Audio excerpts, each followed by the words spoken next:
दोस्तों नमस्कार। आप सब ने मेरी कविताओं में अपना बहुत सारा प्यार दिया है। आइए मैं आपको अपनी कुछ कहानियों से रूबरू कराता हूँ।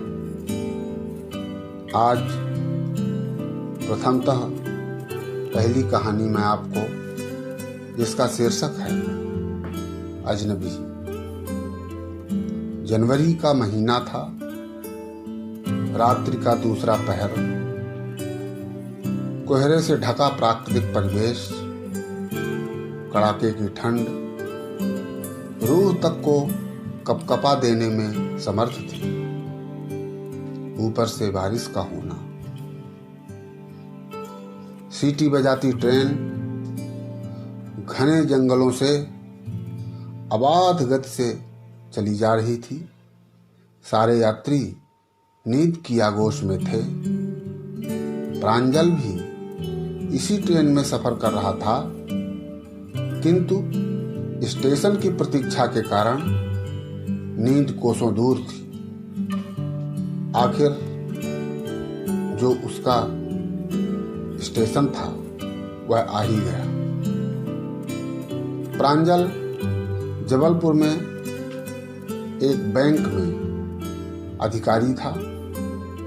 उसका परिवार सतना के प्रेम नगर मोहल्ले में रहता था।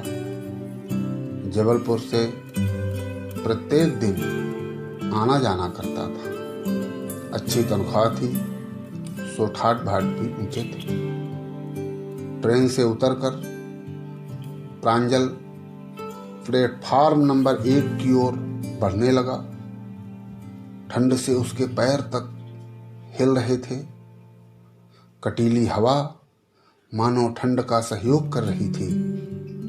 प्लेटफार्म नंबर 1 में जैसे ही वह पहुंचा, वहां से सीधा बाहर ऑटो स्टैंड की ओर लपका।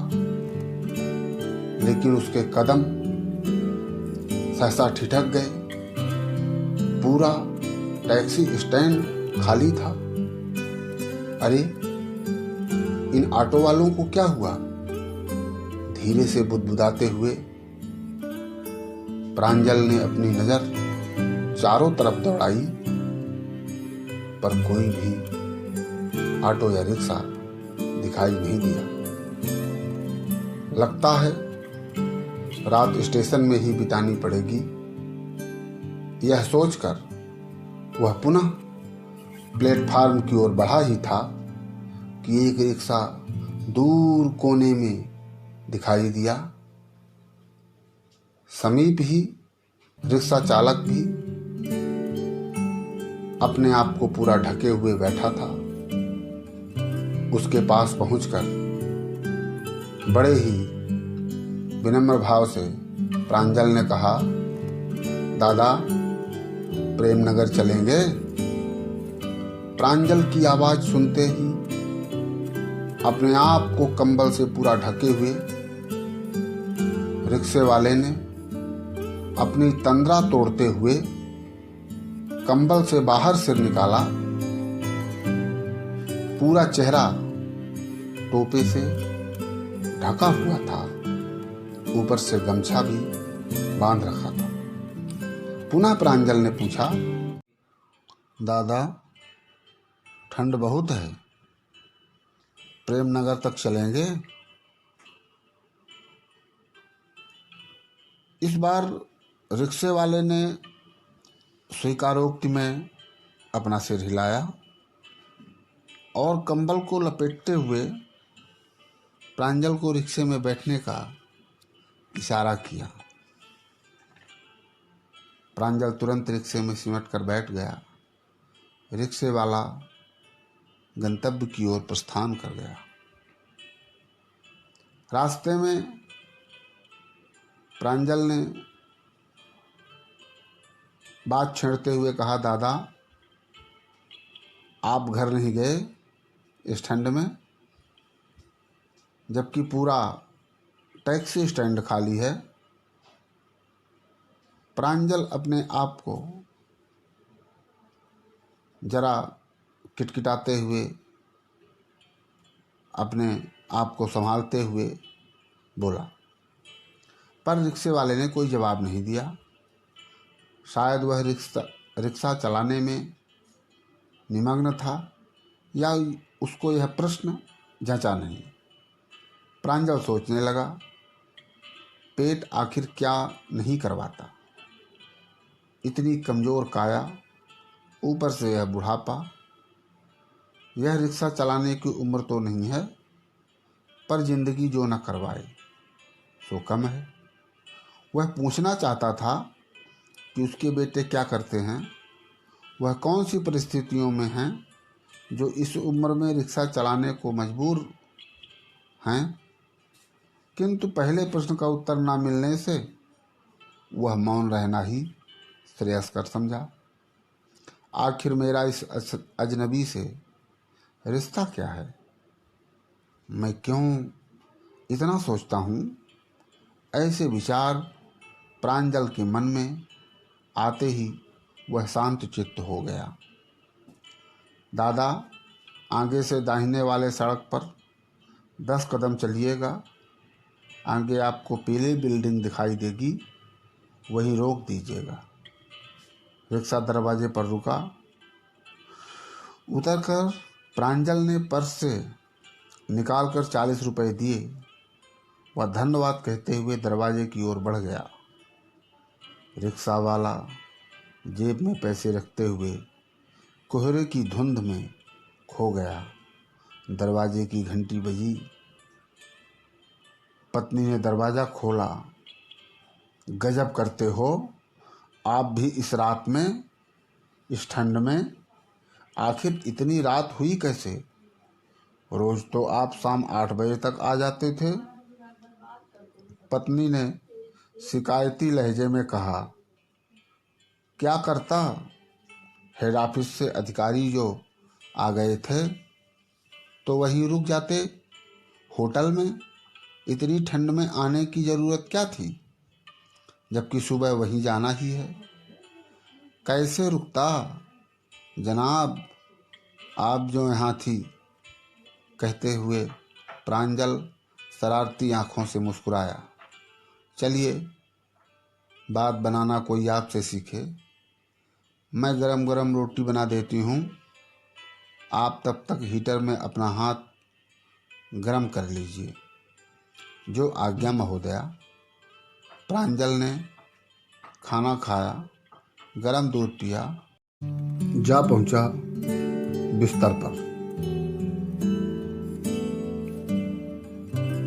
बात को आगे बढ़ाते हुए पत्नी ने कहा, गांव से नागेन चाचा का फोन आया था। वह कह रहे थे माँ बीमार है। बीमार है तो मैं क्या करूं? क्या मैंने भर ठेका ले रखा है उनका? और भाई भी तो है। उन भाइयों का भी तो कर्तव्य है। आखिर मेरा अपना परिवार भी तो है। अब मैं अपने बच्चों की परवरिश ठीक से ना करूं तो कल को इनका क्या होगा? राजू इस साल 12वीं में है। अगले साल उसे भी किसी बड़े कॉलेज में दाखिला दिलाना होगा। आखिर उनके कारण मैं इनका भविष्य तो दांव पर नहीं लगा सकता ना। बात करते करते कब दोनों को नींद आ गई पता नहीं चला। सुबह हुई। उठते ही प्रांजल तैयार होकर स्टेशन की ओर रवाना हुआ। पत्नी दोपहर का भोजन उसके बैग में रख चुकी थी। लंबे डग भरता हुआ जैसे ही स्टेशन के समीप प्रांजल पहुंचा, उसने देखा एक जगह पर भीड़ जमा थी।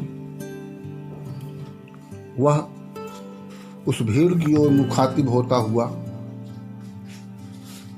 एक सज्जन से कारण पूछने लगा तो उस सज्जन ने बताया कि किसी रिक्शे वाले ने कल रात ठंड में दम तोड़ दिया। कैसे? ठंड के कारण अब प्रांजल से रहा नहीं गया। वह कहीं वही तो नहीं जिसने रात में उसे पहुंचाया था। भीड़ को चीरता हुआ प्रांजल उसके समीप चला गया, पर यह क्या, प्रांजल उस रिक्शे वाले को देखकर अवाक रह गया। उसके हाथों से उसका बैग गिर गया। वह पैर की तरफ घुटने के बल बैठ गया और जोर जोर से पिताजी पिताजी कहकर रोने लगा। लोग हैरान थे।